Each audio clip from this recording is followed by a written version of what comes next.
Kapan kita merayakan nuzulul Quran? Ya kita kembali bertanya ke diri kita tinggalnya di mana?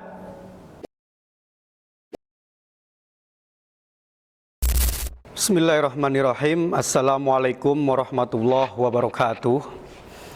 Alhamdulillahirabbil alamin. Wassalatu wassalamu ala asyrafil mursalin sayyidina wa maulana Muhammadin amma ba'd. Perkenalkan, saya Nudian Burika, salah satu dewan pendidik di Pondok Pesantren Luhur Ats-Tsaqofah. Selamat datang di acara Fikih Praktis edisi Ramadan. Kami ucapkan selamat menunaikan ibadah puasa di bulan yang penuh berkah ini, di bulan yang penuh dengan ampunan ini, di bulan yang penuh dengan rahmat ini. Semoga kita semua menjadi hamba-hamba pilihan Allah Subhanahu wa ta'ala. Karena di dalam Al-Quran sendiri, kata manusia itu terkadang menggunakan anas. Manusia dilihat dari sisi kelompok bermasyarakat. Terkadang juga menggunakan kata al-insan, manusia sebagai individu yang mempunyai sifat dan fitrah. Terkadang juga menggunakan kata al-bashar, yaitu manusia dilihat dari fisiknya. Namun ketika Allah berbicara tentang puasa, manusia naik level. Bukan lagi soal annas, bukan lagi tentang al-insan, bukan lagi tentang al-bashar, melainkan Allah memanggil kita dengan alladzina amanu, orang-orang yang beriman. Ya ayyuhalladzina amanu kutiba alaikumus siyamu kama kutiba alal ladzina min qablikum la'allakum tattaqun. Wahai orang-orang yang beriman, telah diwajibkan kepada kalian berpuasa sebagaimana umat-umat terdahulu, supaya kalian menjadi orang-orang yang bertakwa.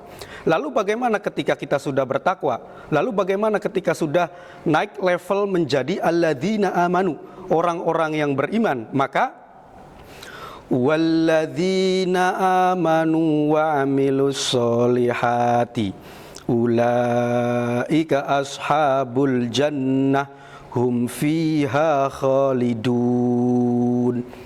Maka predikat kita sebagai ashabul jannah. Sungguh luar biasa bagi kita yang sedang menjalankan ibadah puasa. Semoga kita semua, baik kita dan yang menonton, bisa menjadi pilihan Allah Subhanahu wa ta'ala. Silakan untuk pertanyaannya, ada apa saja? Puasa karena keadaan sangat lapar sekali. Misalnya karena di hari kemarinnya tidak makan misalnya, Kang. Oke, pertanyaan yang sangat bagus sekali. Apa saja hal-hal yang membolehkan dia itu berbuka puasa? Syekh Muhammad Nawawi Al-Bantani dalam kitab Kashifatus Saja, beliau menjelaskan bahwa yubahu al-fitr fi Ramadan li sittatin. Berbuka puasa itu boleh bagi 6 orang. Siapa? Lil musafir wal marid wa syekhil haram wal hamil wal atshan, dan yang terakhir walil murdi'ah. Ada 6 yang boleh berbuka puasa. 1, musafir. 2, orang yang sakit. 3, orang yang sudah jompo. 4, orang yang sedang hamil. 5, orang yang kehausan. Dan yang terakhir yaitu murdi'ah, orang yang sedang menyusui. Sekarang pertanyaannya adalah, kita boleh nggak membatalkan puasa dengan sebab lapar, sangat lapar? Barangkali kita sebagai santri biasa kalau di rumah dilayanin oleh orang tua, buka puasa disediain, sahur disediain, tapi ketika berangkat ke pondok, apa yang kita lakukan? Mau ngambil buka puasa telat, akhirnya habis, mau sahur ketiduran. Sehingga dia tidak makan dari kemarin, menuntut dia untuk berbuka puasa. Kira-kira seperti itu ya. Nah, maka dalam kasus seperti ini masuknya dalam kriteria atshan, mereka yang kehausan. Kehausan gimana? Ai haitsu lahiqahu masyaqqatun syadidatun la tuhtamalu adatan.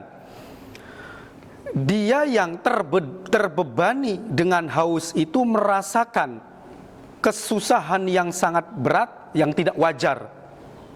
Nah, wa mithluhu al-ja'i',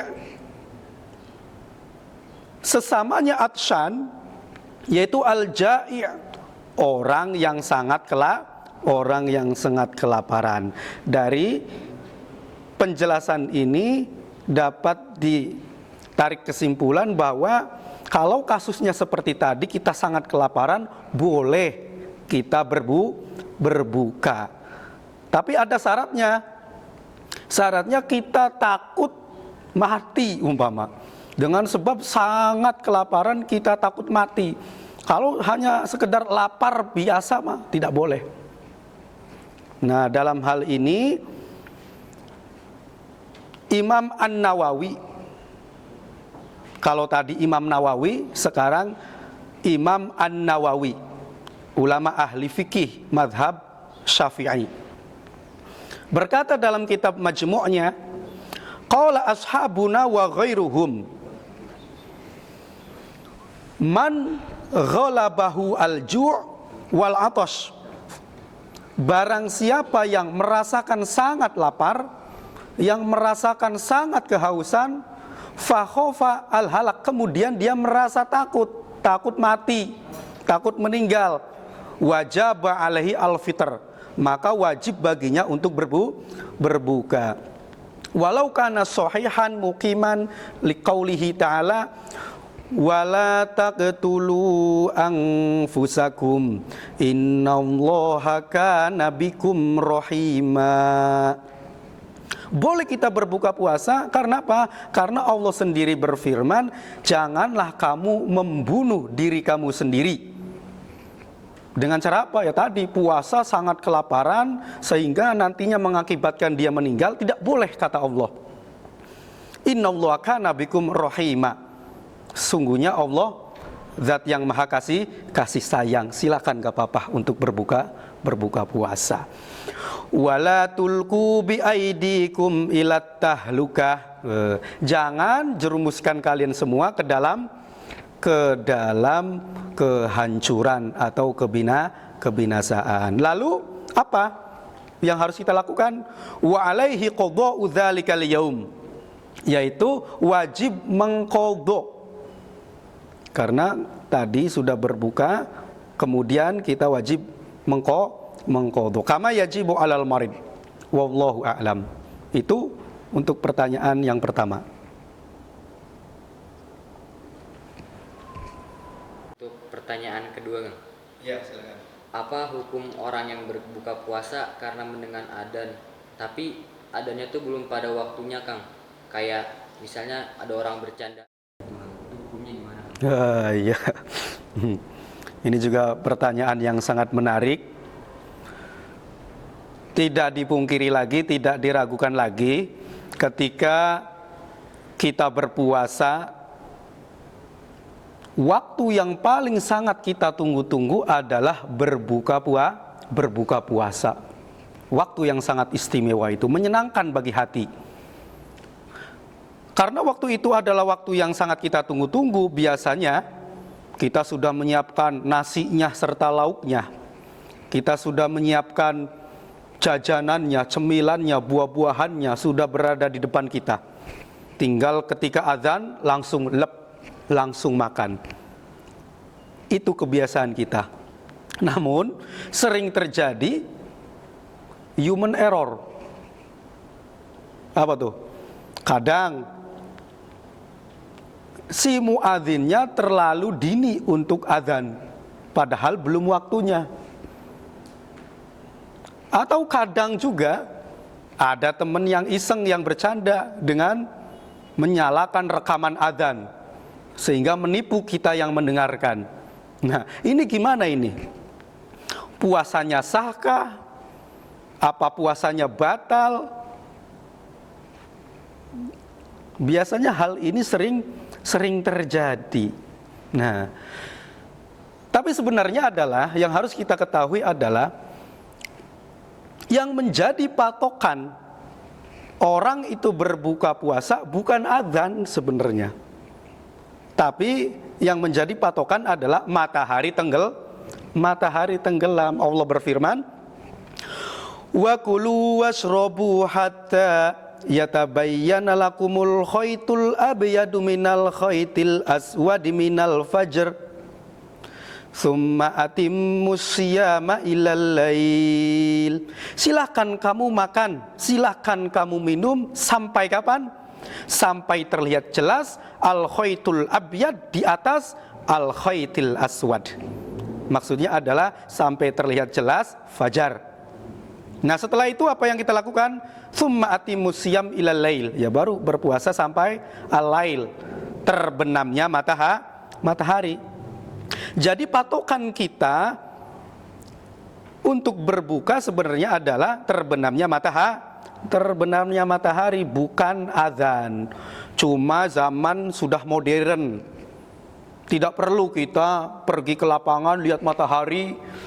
Itu belum ya, tenggelam belum, nggak perlu. Pemerintah sudah menyiapkan waktu-waktunya.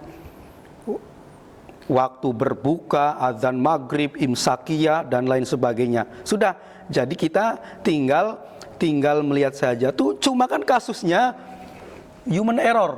Seringnya seperti itu. Azannya terlalu dini. Nah, dari kasus ini ada cerita yang bisa kita ambil pelajaran dari Asma binti Abu Bakar. Waktu itu zaman Kanjeng Nabi. Aftorna ala ahdin Nabi sallallahu alaihi wasallam yauma ghaimin. Kita waktu itu buka puasa di saat kondisi mendung. Sudah makan, sudah minum, tiba-tiba summa tolatis syams. Tiba-tiba matahari muncul. Wah, akhirnya kaget, gimana ini puasanya? Qila li Hisham, akhirnya tanya kepada Hisham. Fa amaru bil qadha. Perintah untuk qadha. Qala, apa yang beliau katakan? La budda min qadha. Harus qadha. Tapi ada yang menyangkal. Wa qala Ma'mar, sami'tu Hishaman, saya juga pernah mendengar sahabat Hisham. Beliau mengatakan, la adri aqdu amla. Beliau mengatakan, saya tidak tahu harus qadha atau tidak. Nah, dari cerita ini ada dua pendapat. Ditarik kesimpulan ada dua pendapat. Bagi mereka yang memahami ayat Al-Quran di atas secara tekstual, ya berarti puasanya batal dan harus mengqadha, sebab perintah ayatnya sudah jelas. Tsumma atimmus siyama ilal lail, sempurnakan puasa sampai malam hari, artinya sampai matahari terbenam. Tapi bagi mereka yang mengatakan tidak batal, melanjutkan saja dan juga tidak harus mengqadha, mereka yang berlandaskan pada Rabbana la tu'akhidna in nasina au akhtana. Ya masa sudah berpuasa dari pagi sampai sore, tinggal beberapa menit saja kok batal? Ya tidaklah, Allah juga nanti akan mengampuni. La tu'akhidna in nasina au akhtana. Jangan menghukumi kami sebab kami lupa atau sebab kami melakukan kesalahan.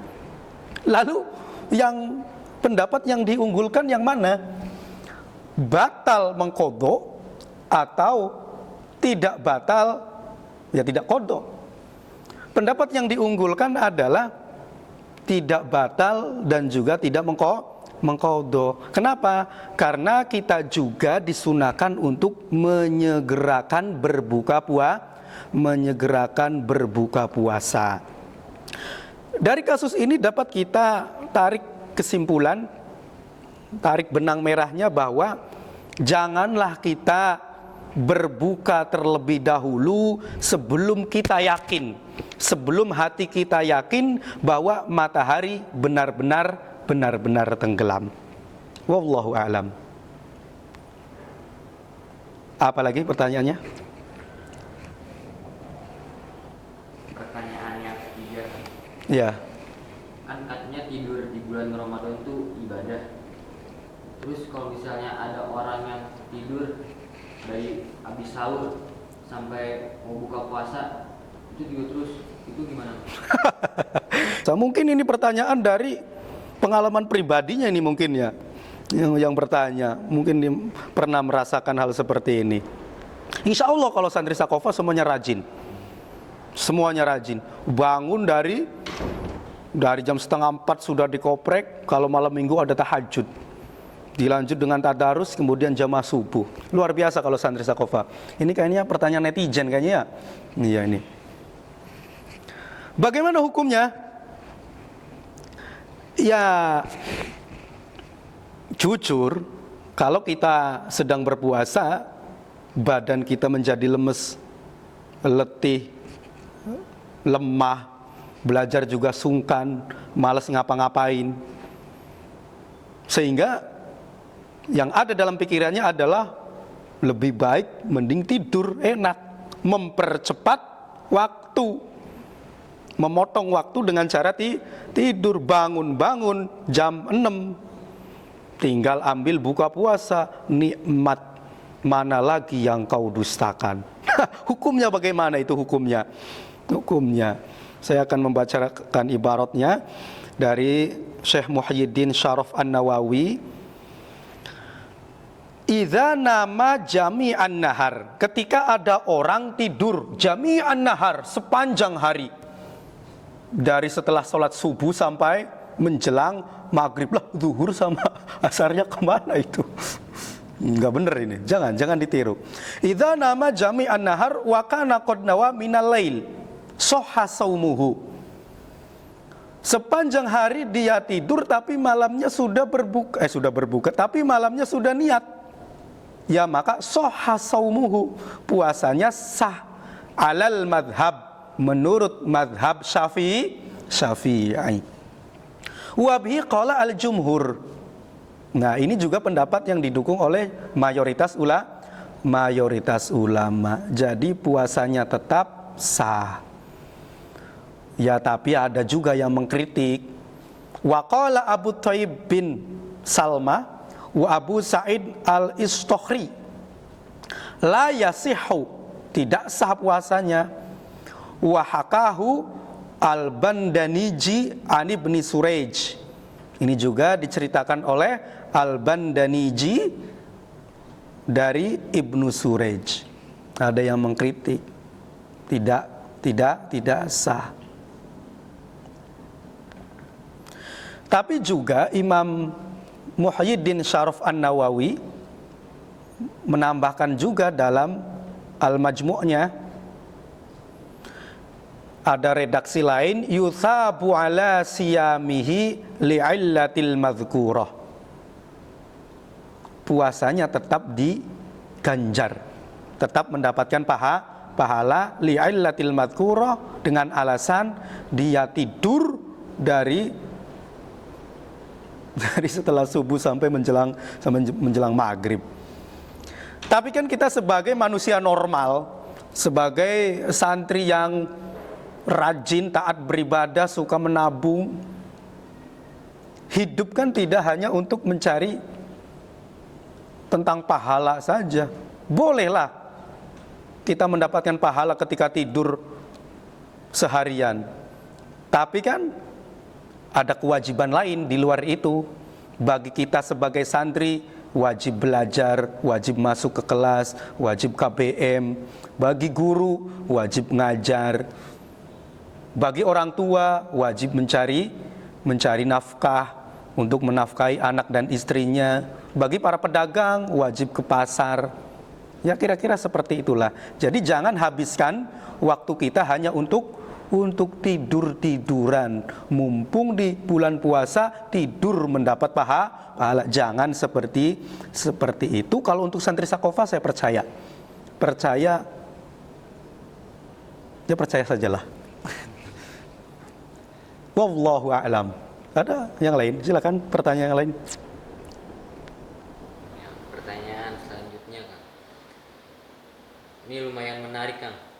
Katanya gini, kapan waktu diperingatinya malam Nuzulul Quran? Ada yang bilang tanggal 17 Ramadan, ada yang bilang juga malam Lailatul Qadar Kang. Sebenarnya kapan sih malam Nuzulul Quran itu? Iya, benar-benar pertanyaan yang sangat menarik.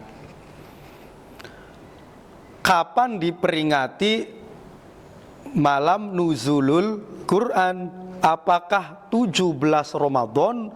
Apakah saat malam Lailatul Qadar? Memang antara 17 Ramadan dengan malam Lailatul Qadar itu saling berkaitan. Saling berkaitannya apa? Dua malam itu merupakan malam diturunkannya Al-Quran. Tapi Anda harus ketahui, dalam Al-Quran sendiri, ketika Allah membahas tentang penurunan Al-Quran, ada dua redaksi. Redaksi yang pertama menggunakan angzala, mengikuti wazan af'ala yuf'ilu if'alan. Berarti angzala yungzilu ingzalan. Ada juga yang menggunakan redaksi nazzala, berarti mengikuti wazan fa'ala yuf'ilu taf'ilan, nazzala yunazzilu tanzilan. Sebagai peneliti Al-Quran, pasti janggal dong.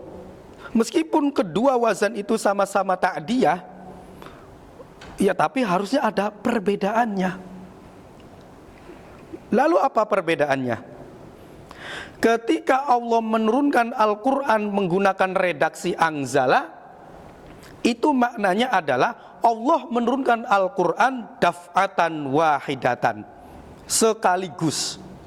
Mana dalilnya? Syahrul Ramadan alladzi unzila fihil Qur'an.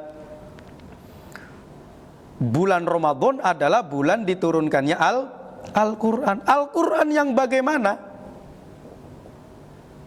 Al-Quran yang sekaligus dari surat Al-Fatihah sampai An-Nas, apa Al-Quran yang bagaimana? Nah, di sini kita lihat redaksinya menggunakan wazan angzala. Syahrul Ramadan alladzi unzila fihil Qur'an. Berarti yang dimaksud adalah Al-Quran sekaligus. Kapan waktunya?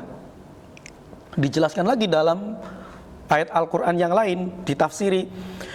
Inna anzalnahu fi lailatim mubarakah. Menggunakan redaksi angzalna, berarti Al-Quran sekaligus. Di mana? Fi lailatim mubarakah, pada malam yang berkah. Apa itu malam yang berkah?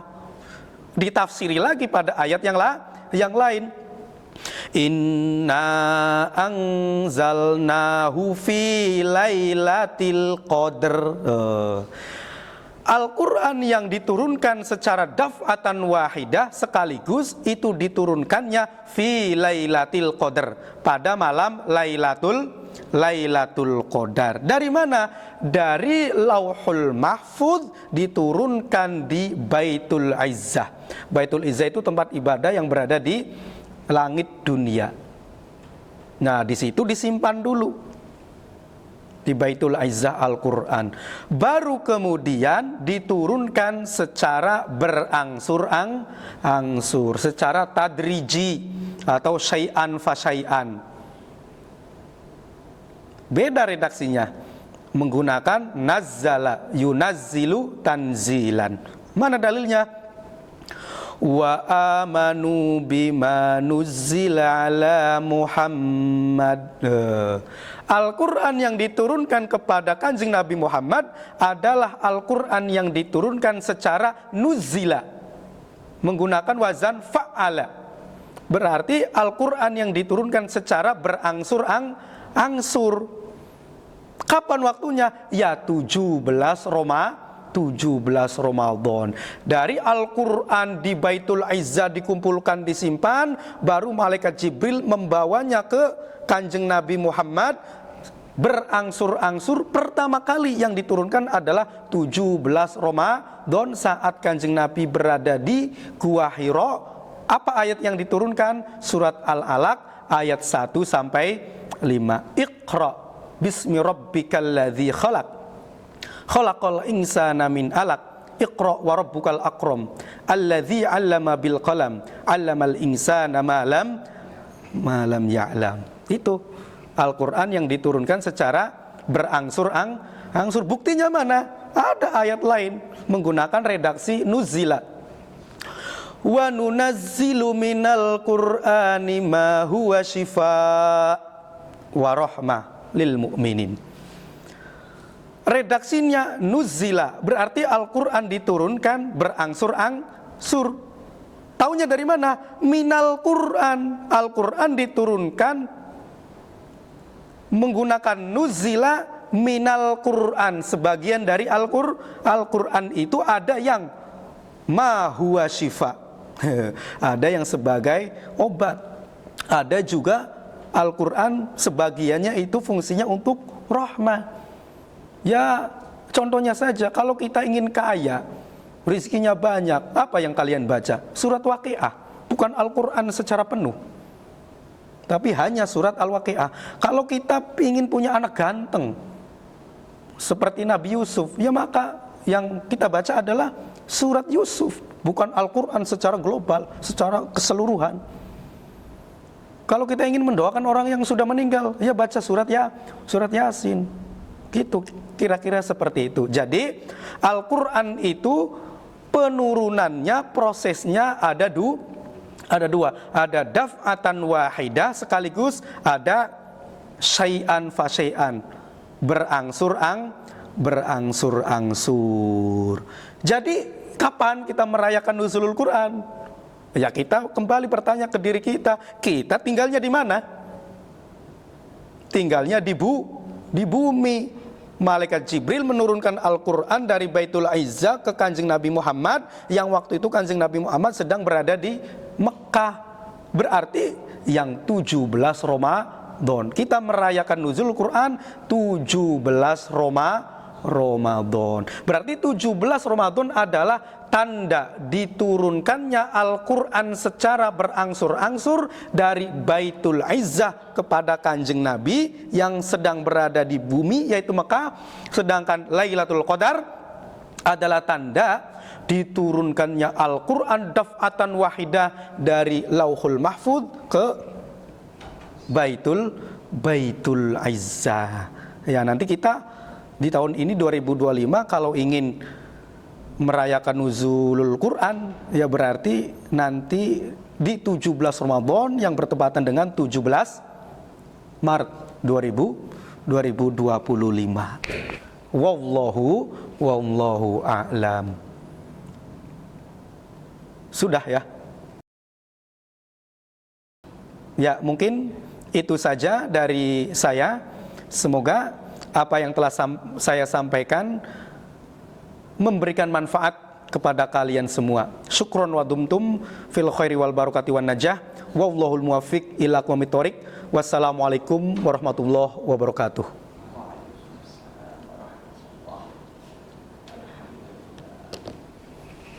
Kalau upload hari ini